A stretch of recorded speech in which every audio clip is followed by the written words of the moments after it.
Este mês, eu gostaria de falar sobre como o nosso entendimento da geração, mencionada por Jesus em Mateus 24:34, está relacionada com a proximidade do fim deste sistema de coisas.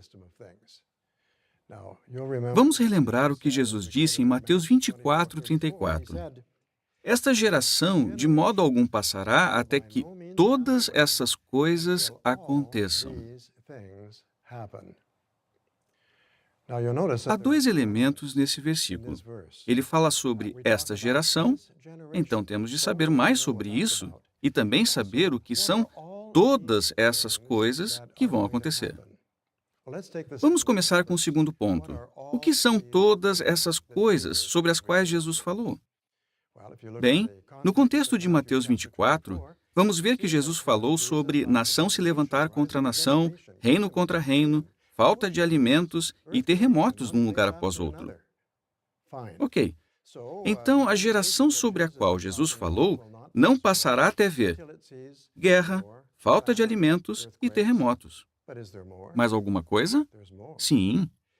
No mesmo capítulo, Jesus fala de uma grande tribulação. A geração não passará até que a grande tribulação venha. Isso é interessante. Isso é importante para nós.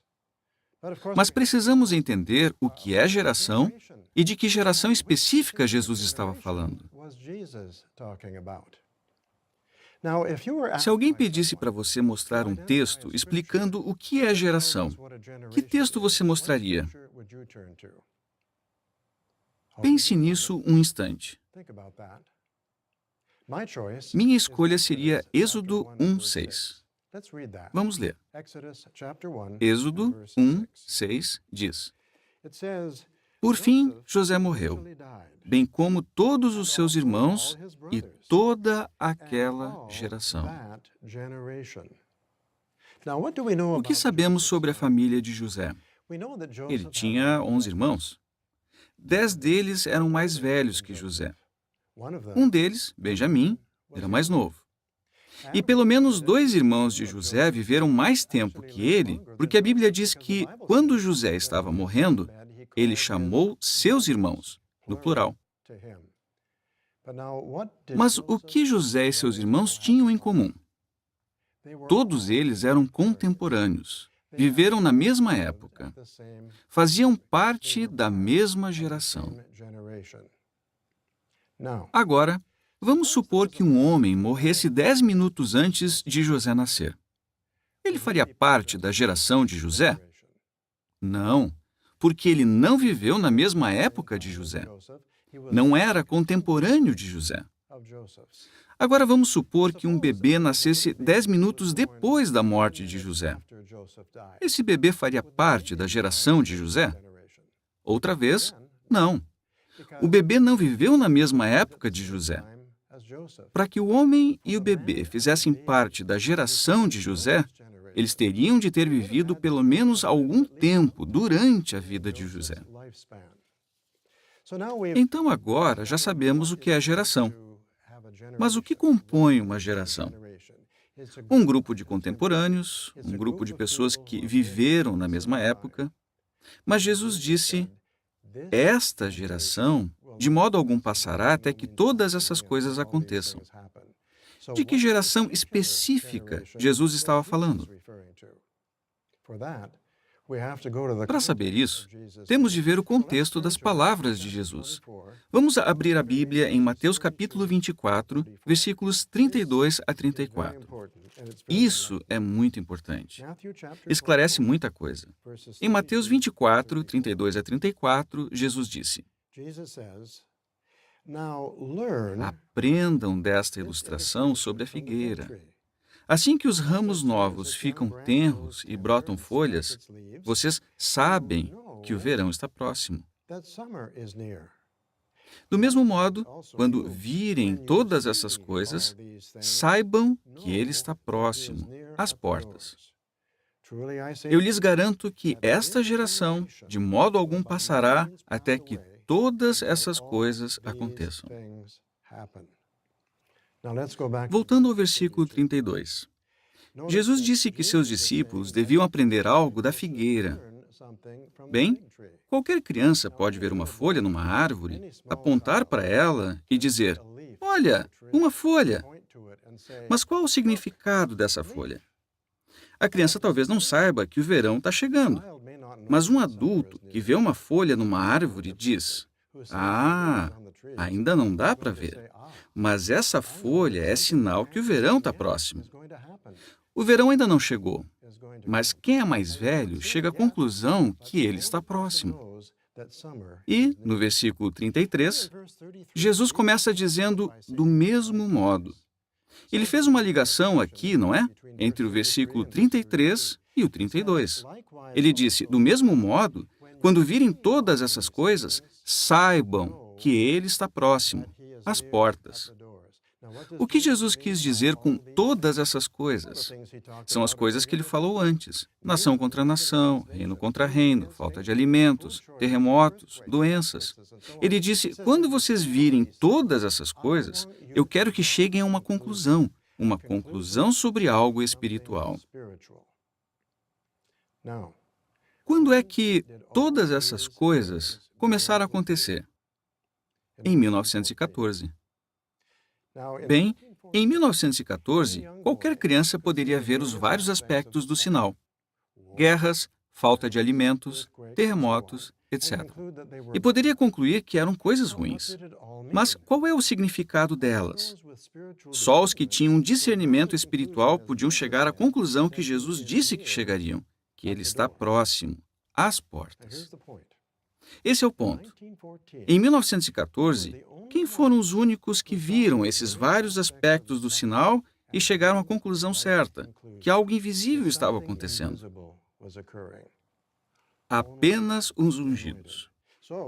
Então, esta geração é composta dos ungidos que viram o sinal e tiveram discernimento espiritual para chegar à conclusão certa sobre o sinal. Um dos que viram o sinal e entendeu o seu significado foi o irmão Frederick Franz. O irmão Franz nasceu em 1893 e foi batizado em novembro de 1913. Então, sendo um dos ungidos do Senhor em 1914, ele viu o sinal e pôde entender seu significado. Houve outros ungidos que também viram o sinal e entenderam seu significado. Joseph Rutherford, A. H. Macmillan, W. E. Van Amber.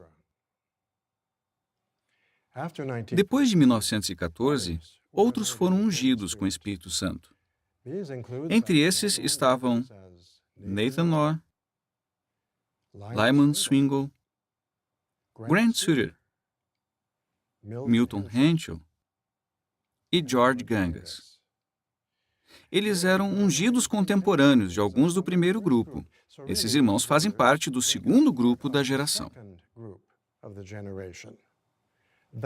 Isso é muito importante. Vamos voltar a esse assunto daqui a pouco. Quer ver um jeito fácil de entender o assunto da geração? Veja o caso do irmão Fred W. Franz. Ele é o FWF no quadro.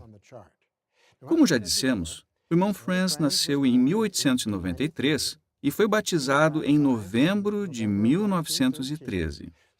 Sendo um dos ungidos do Senhor, em 1914 ele viu o sinal e entendeu seu significado. O irmão Franz viveu bastante. Ele terminou sua carreira terrestre aos 99 anos, em 1992. Vocês conhecem muitos que eram dos ungidos em 1914 e que viveram mais que o irmão Franz?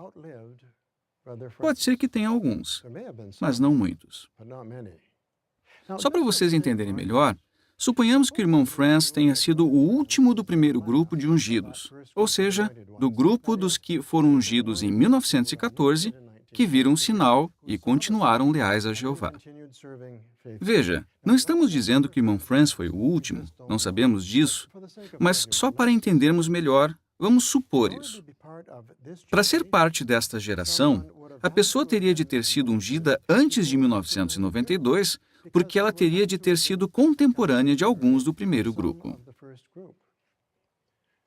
Novamente, não estamos dizendo que o irmão Franz foi o último desse grupo. Estamos usando isso apenas como suposição, como ponto de referência.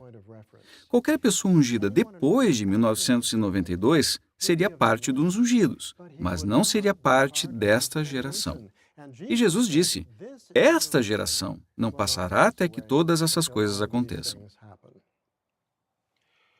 Percebe como tudo isso se relaciona com a urgência dos nossos dias?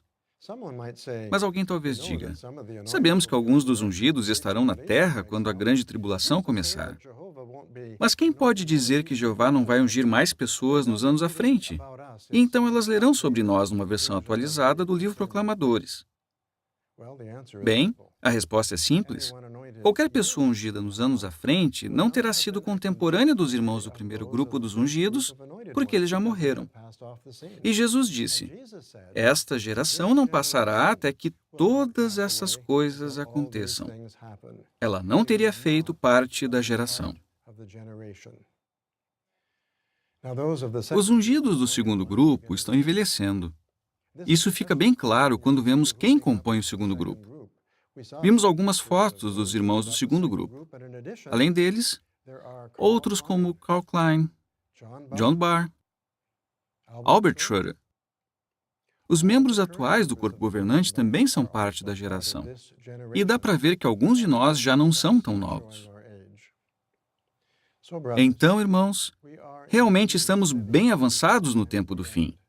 Agora não é a hora de desanimar. Assim, vamos todos acatar o conselho de Jesus, de Mateus 24, 42. Portanto, mantenham-se vigilantes, porque vocês não sabem em que dia virá o seu Senhor.